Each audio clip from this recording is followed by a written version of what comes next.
Hello world, I'm Carp. Welcome back to NEO Scavenger, one lucky Wastelander, where we are here in the north, closing in on Camp Grayling. We got good stuff, good stuff.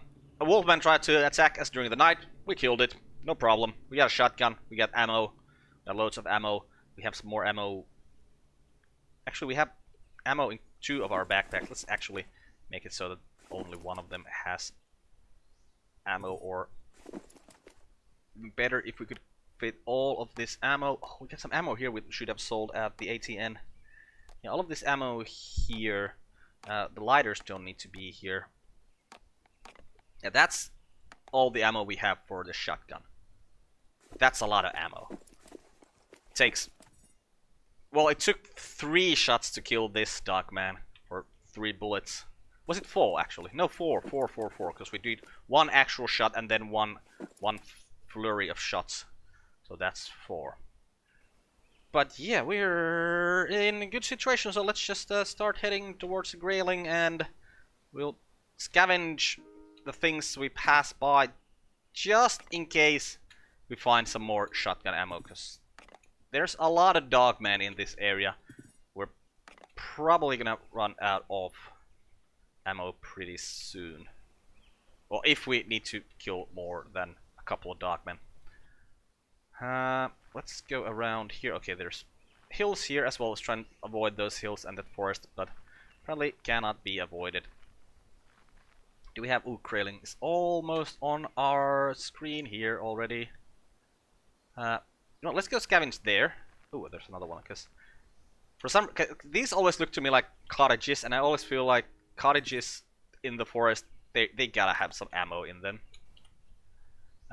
But yeah, I don't think we're gonna take anything that's just for selling anymore, because when we get to Grayling, as far as I understand, that's gonna be the end of the game. Not just, well, of course, not just getting to Grayling, but at the Grayling, what we're gonna do there is going to cause the game to end. I think, like, at least that's what happened to me every time I went to Grayling. Regardless of what happened there, the game ended. So maybe I've just always been bad at what I do there. Maybe there are some like solutions that don't end the game, but I think that's like the end game right there. Haven't met another dog man. This is very good. Oh, there's something. Well, we'll go there and scavenge. And okay, nothing. So one thing, because we're getting close to Grayling, one thing we need to do is, this is the reason why I've been carrying these with us, is we need to make ourselves a poncho out of these. For the life of me, I can't remember how the poncho is actually made, now that I think about this.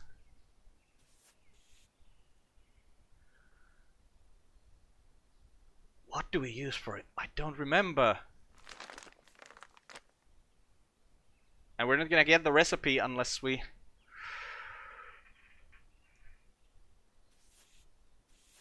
Because I know we need 60 scrap foil for it. Would we happen to have the recipe? What would it be? Tool... make sure no plastics like... No... Maybe it's in miscellaneous. Paper, scratch, patch for hat, tuning, from clothes, rewash, charge, show.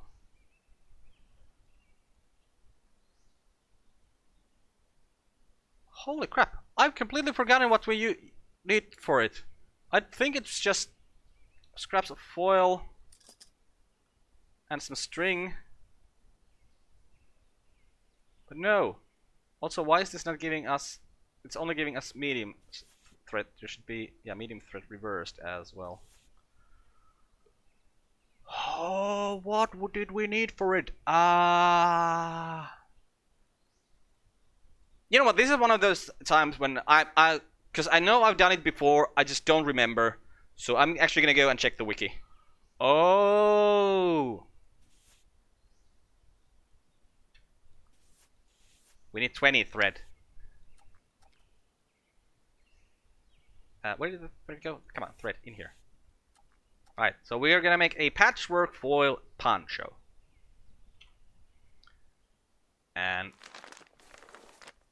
its condition will go down very fast, so we're not gonna wear it right now.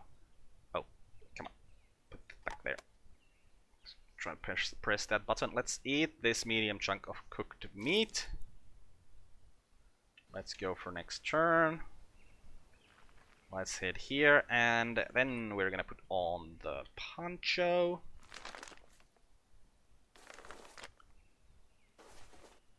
And then we're gonna go to grailing. The road on which you walk is a vanishing one. Besieged by dirt and grass, cracked concrete leads you through potted woods of pine and aspen, while dense, ghost-white mist whirls in and out of earth and darkness. The air bites colder here. A flagpole emerges from the grey canvas before you, flying no flag at its peak.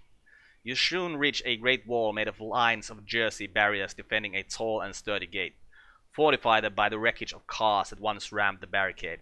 It seems that at one point quite a few people became desperate to return to the base. You find their bones right where they left them. To one side a direct sign reads, Camp Grailing. The main gates of the military base are a daunting sight to behold, heavy with purpose and impregnability. While there is no shortage of perches for climbing, the sheer number and variety of corpses heaped between the double barricades suggests that breaking into Camp Grailing won't be that easy. A fine mesh fence continues through the woods on either side of the gates, just clearing the tree line. To your right, the fence skirts a path that leads down to a body of water. To your left, it runs deep into dark forest, foreboding and beckoning at the same. So do we take the right path or the left path? Well, I've always been a man of the left-hand path, so we shall take the left-hand path. Walking between a dense spread of trees and the electrified fence, you look for places where you might climb and leap over. But it's as if the forest knows where Grailing's boundaries are, fearful of disobeying.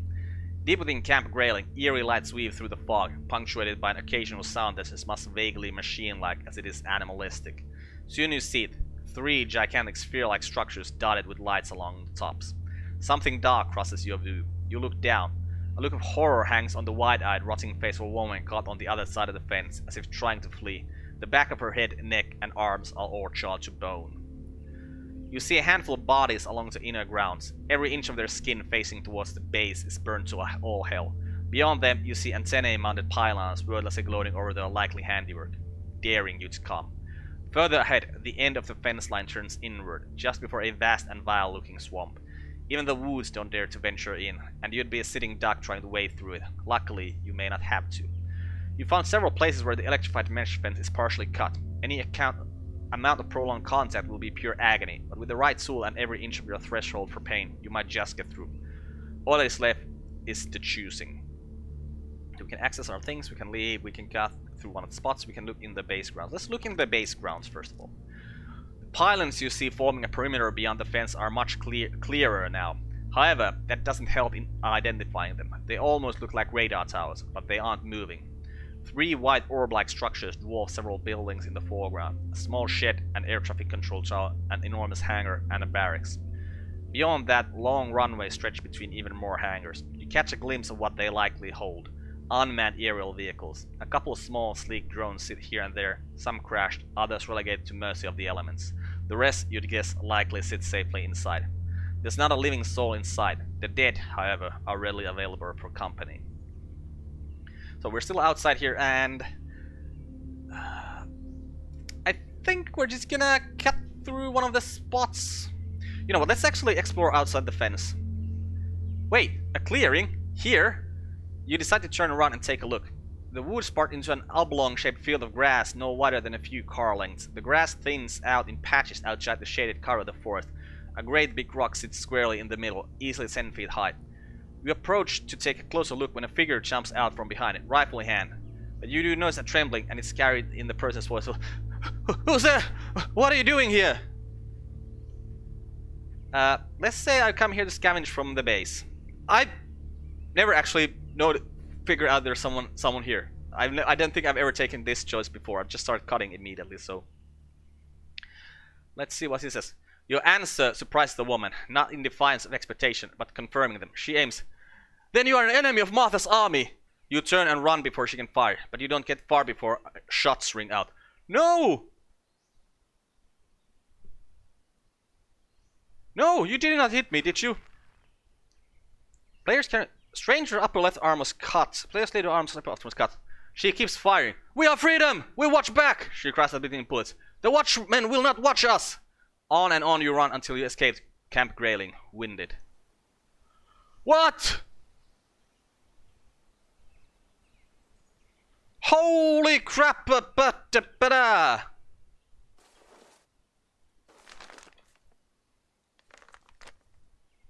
How many? 1, 2, 3, 4, 5, 6, 7. Okay. Please, please don't come here. He came here. Take cover. Oh, he's fallen. Well, sorry, dude. We're gonna shoot you. Okay, he's stunned. He's bleeding. Let's shoot him again. Oh, we missed. Crap. Got to reload. Got to reload. Got to reload. I gotta change the mode to the correct thing. Let's demand surrender. Okay, he's not surrendering and he's going up. We're still in cover, right? Yeah. Okay, so let's wait here. He's charging at us, right? So he's vulnerable. Why can't we shoot? We have the box shot here. Why can we not shoot? Let's fall back under cover. He's fallen, he's bleeding. Why can't we shoot?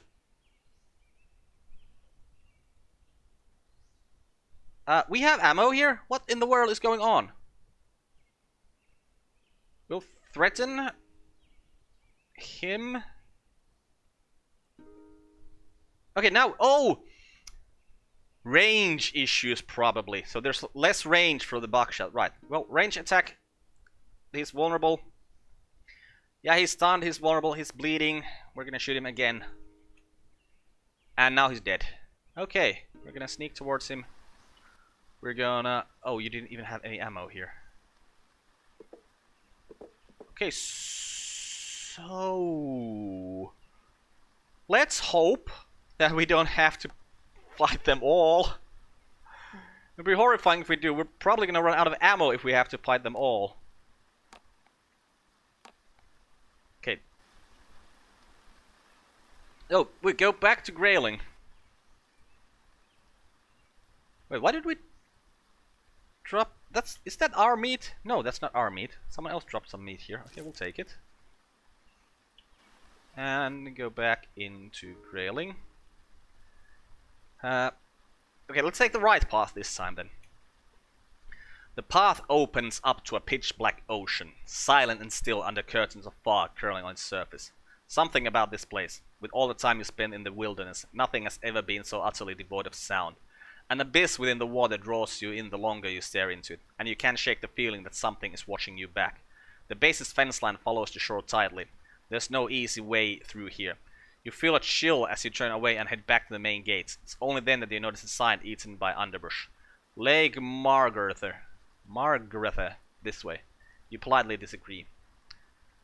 Okay, well, then it is the left-hand path we need to take. Exact same thing. Let's access our things here, because I most definitely want to put the this thing on. Okay, and let's start cutting. So, with everything you've been through, the first few cuts through the electrified mesh fence chip off little from your resolve. But after 10, 20, 30, it becomes difficult to ignore the vicious tingling, the spreading sting, the sensation of skin pulling and twisting against itself. You sweat with anticipation before each cut, and pause for relief after. The simple task of cutting a few wires has grown into an increasingly gargantuan task. Now, here's the thing. We have gloves on, right? So as far as I understand how things work... Well, okay, it depends on what material the gloves are made of. But they should protect us from the electricity here, basically. I would assume they were like some sort of military gloves. We can get into inventory and check it out what they were actually made of. So yeah, eventually, after a grueling test of your resolve, you die. That's it. That's good enough. A few kicks and the fence folds over. As the fence opens, you feel areas of white-hot pain intermittently and you recoil. The sensation disappears when you move from the opening, and soon you discover that the pain seems to come from within the facility. Fortunately, after some tentative testing, it appears your attire mostly shields you from it. Yeah, so enter camp railing using the foil. Getting through the fence and around the base is going to be hard enough with your hands free, let alone with a competent vehicle. You're going to have to leave the vehicle outside the fence. Oh, well, luckily, all the things we have, yeah, we can carry all of them. Oh.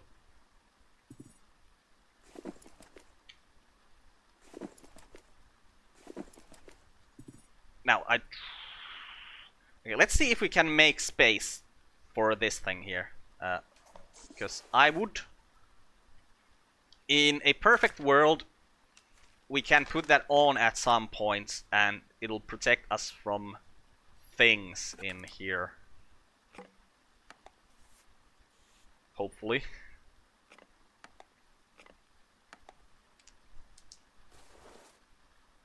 Okay, and if we could get the gas mask to fit in here too, that would be perfect. If we turn these this way, if we take things away from here, that there, gas mask here. Oh yeah, it can fit nicely. Okay, and we can put this over here and this over here, and we get everything. So it doesn't matter that we need to leave the vehicle behind. Okay.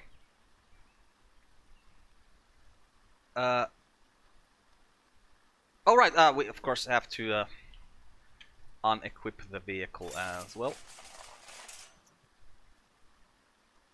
Okay. Enter camp railing using the foil. Bracing yourself, you push through the breach in the fence and start walking. 10 seconds later, all you felt are a few hot touches through the vulnerabilities of the foil covering your body, joints, holes, and so on. You keep your back to the emitter to protect your face. It's really working.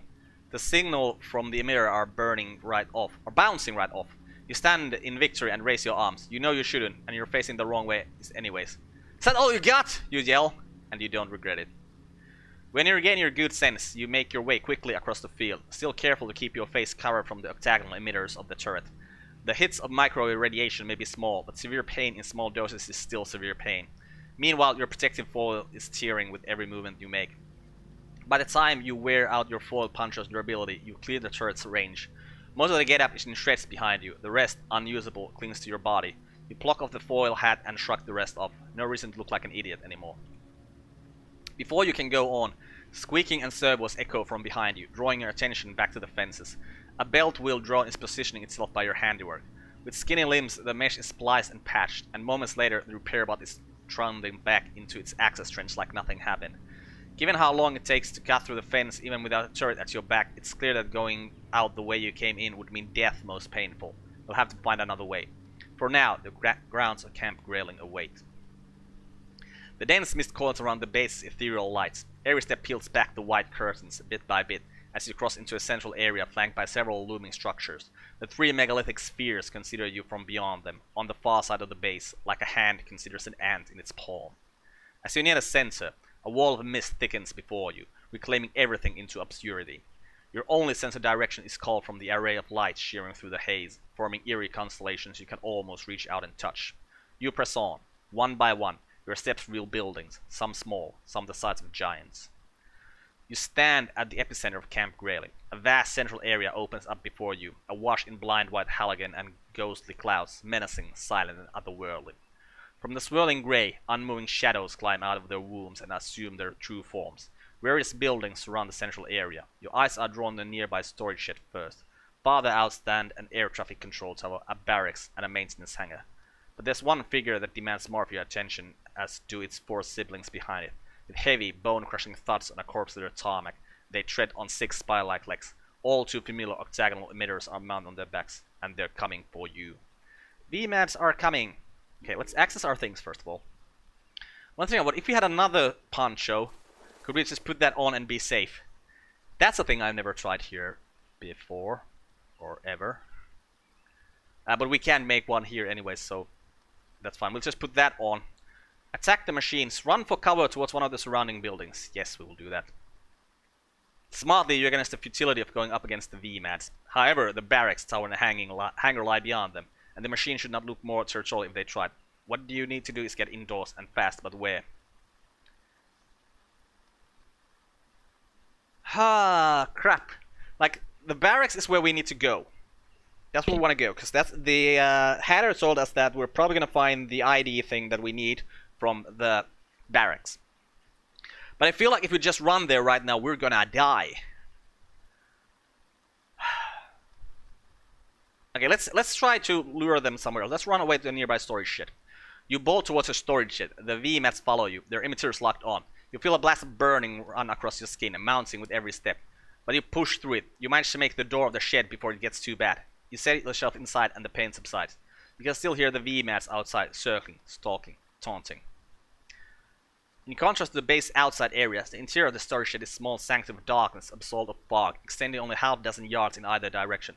Sounds from the VMATs outside ring loud, however, never allowing to forget they're there. Along the walls, you see little that you can use. A few rotting pieces of wood lay in splinters, pallets in another lifetime, caked with grime and dirt. But there's hope. The lone downlighter in the shed draws your eyes its illuminated cone. There's an old forklift in there.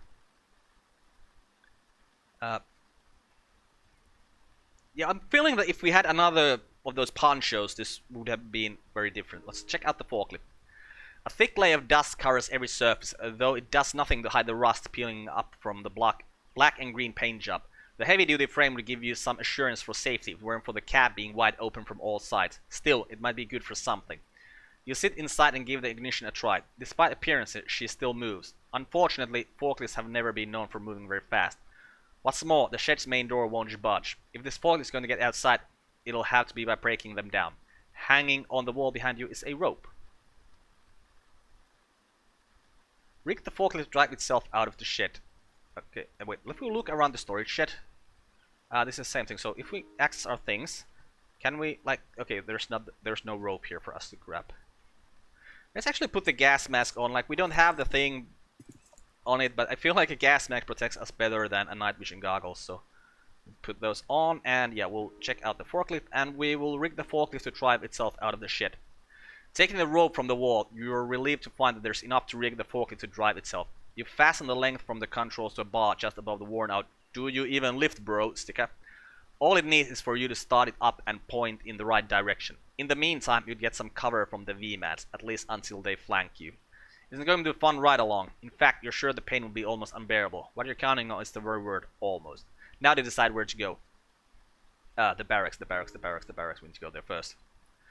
As you loop the rope through the forklift controls, your nerves flare up at the thought of the octagonal emitters all raining down on you in invisible fury. But this is the only way. One more knot and she's ready. You fire her up, and with no further instruction, she charges forward into the doors and bursts into the tarmac. You hide for as long as you can behind the vehicle's frame, opposite the VMATs, but in moments you realize there's no hiding from them. Their eyes are everywhere. The forklift barrels along at about 10 miles per hour, you'd guess, and it's the last coherent thought you have before the searching pain consumes you. It takes everything you have just to cling to your clunky ally. The forklift crashes in the side of the building and tips over. You won't be using it anymore. With your last ounce of strength, you make a run for the door, screaming through the burns you've already sustained from the slow journey. Seconds away from crumbling to your feet, you make it inside the barracks. Double bunks section the large hall into quarters, with single bunks and makeshift mattresses stream around on the ground. Given everything you walk through on the base, you've nearly forgotten what most of the rest of Michigan looks like outside the wilderness ravaged by abandon. This place looks almost lived in, if it weren't for dust. Many of the overhead lights are dead, but there's enough for you to make your way through the mess. A handful of the beds are immaculately made. Near the entrance, a set of file cabinets have been dragged in, and at the other end, a bathroom. So we can check our things again, head for the bathroom. Since this allows us to use one of our skills, let's use one of our skills. You look around the file cabinets for something that may have been hidden away. The backs underneath them slipped into the files. You lift out the cabinet's contents in case something may have fallen through. Nothing. Could you be looking in the wrong direction? Taking out the top drawer, you feel around against the top of the cabinet. Wedging the corner, you find a household cylinder key scented with an odd smell. Okay, let's check our things then. Cylindrical key. I wonder if that's what we need for that. I don't know. So, look through the... Okay, examine the beds. You search beds for anything worthwhile, but find no valuables. Instead, it seems that only ghosts have lived here, not the living. The living keep tokens, only the dead stop caring. You reach a perfectly made bed. On a hunch, you flip up the mattress. A torn page from a diary hides under it. It reads, "The others can call me OCD and laugh all they want. Discipline is a part of our training, and whatever infrastructure crumbles away, that's my backbone. Some things are worth fighting for. Isn't that the reason we're still managing this base? To maintain some sense of order in this chaos." Sean never mocks me though. Even without words, all he says is, "I love you." You replace the page. Keep looking. You continue on through the disheveled beds until you come across another neatly made one. Under it hides another diary page.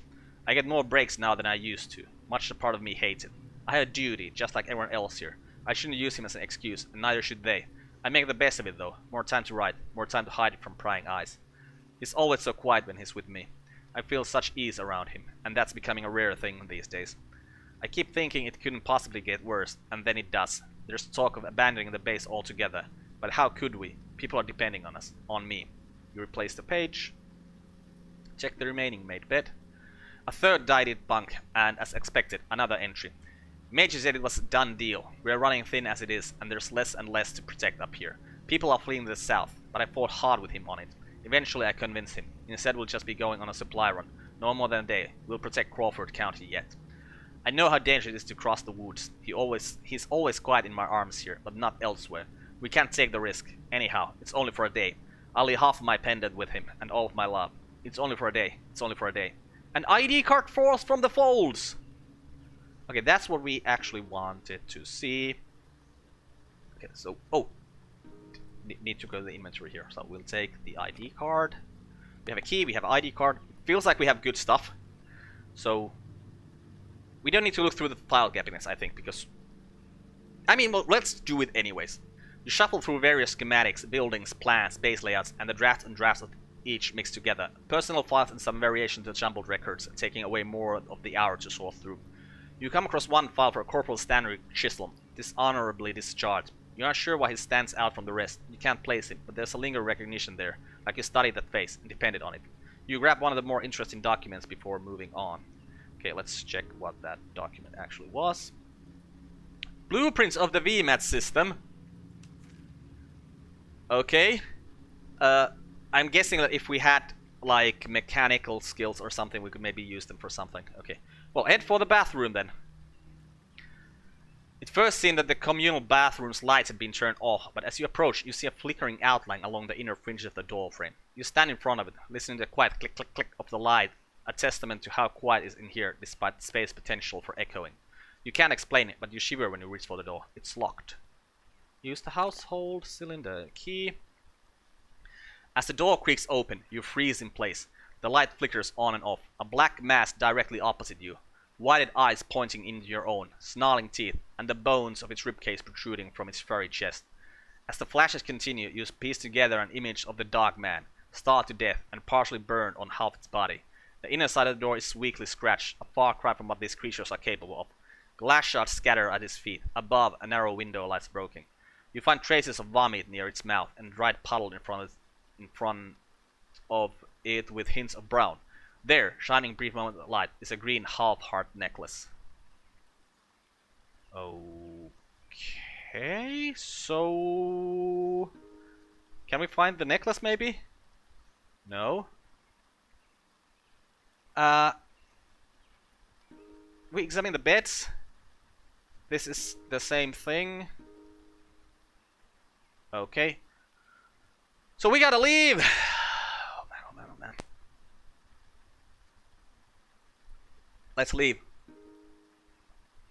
Slipping outside, you have but a few seconds to make your next move before those VMATs pin you. The tower is closest, with the hangar beyond that, and across the open tarmac the shed. However, even the tower is far enough away that you doubt you'd make it alive. So I'm guessing the hangar is where we need to go. Okay, now we have the blueprints of the VMATs. Maybe if we attack them, we can like shoot a soft spot that will break them or something. Because it sounds like, yeah, even the tower we can't make it alive. And there was nothing in the barracks, so let's attack the machines and probably die. You refuse to cower in fear against the machines. Anyone can be killed and anything can be destroyed. Right? Your weapon ready, you turn to the nearest VMATs. But a fierce rush of heat blasts you hard, immediately cutting you down. In seconds, other VMATs join in against their intruder, and you're on your knees being burned alive. Your skin flares into blooms and cracks of red and white. You close your eyes only to feel fire melt away your eyelid. It burns, it burns, it burns.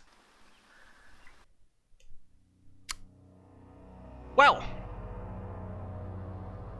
that's one of those things. I've been to Grayling several times. Once I have gotten out of Grayling, and that, well, led to the end screen as well. And I'm not sure, like, is there any way to survive that place? Well, I survived that once, but I don't remember what skills I used and how I actually got to survive.